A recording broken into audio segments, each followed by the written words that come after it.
இதேதுல்லா சார்ட்ட கேட்போம். நீங்கள் என்ன சார் 20 லட்சம் கோடி கடனை கொண்டு வந்துடுவீங்களா உங்கள் அரசு? அது சவாலா அல்லது சாபமா என்று எனக்கு தெரியல. ஒரு முன்னாள் அமைச்சர் தமிழ்நாடு இந்த மாதிரி போயிடும் அப்படின்னு சொல்கிறது இருக்க, அதுவே ஒரு அவமானகரமான விஷயம். நான் என்ன கேட்குறேன், நீங்கள் எவ்வளோ கொண்டு வந்தீங்க? நீங்கள் இன்னும் ஒரு கேள்வி கேட்குறீங்க, எங்களை மட்டும் ஏன் கார்னர் பண்ணுறீங்க, முன்னால் என்ன நடந்துச்சு அதையும் சொல்லணும் இல்லையா? முன்னாள் முதல்வர் கலைஞர் 2011 இருக்கிற வரையும் 1,00,000 சொச்சம் கோடி தான் மொத்த கடன். அதை முழுசாகவே நம்ம சொல்லிடுவோம். அடுத்த 10 ஆண்டுகளில் 5.5 லட்சம் கோடி அல்லது 5 லட்சம் கோடி மொத்தமாக எல்லாம் சேர்த்து அப்போ 10 ஆண்டுகளில் வாங்கினாங்க.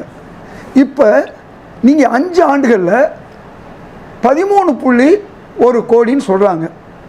அதில் பொதுத்துறை நிறுவனத்துடைய கடன், அதில் பாதி கடன் இவங்க ஆட்சியில் மின்சாரமும் பஸ்ஸும் இதன் மூலமாக வந்தது. நான் என்ன கேட்குறேன், நீங்கள் சாபம் விடுற மாதிரி 10 லட்சம் கோடி 20 லட்சம் கோடி ஆகும் சொல்லக்கூடாது. அதுக்கு என்ன நல்ல வழியை நீங்கள் காமிச்சிங்கன்னா நீங்கள் முன்னாள் நிதியமைச்சர் காமிக்கணும்.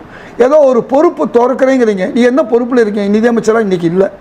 எந்த பொறுப்புலேருந்து நீங்கள் திறக்க போகிறீங்க எனக்கு தெரியாது. எம்எல்ஏ பதவி விட போகிறீங்களா?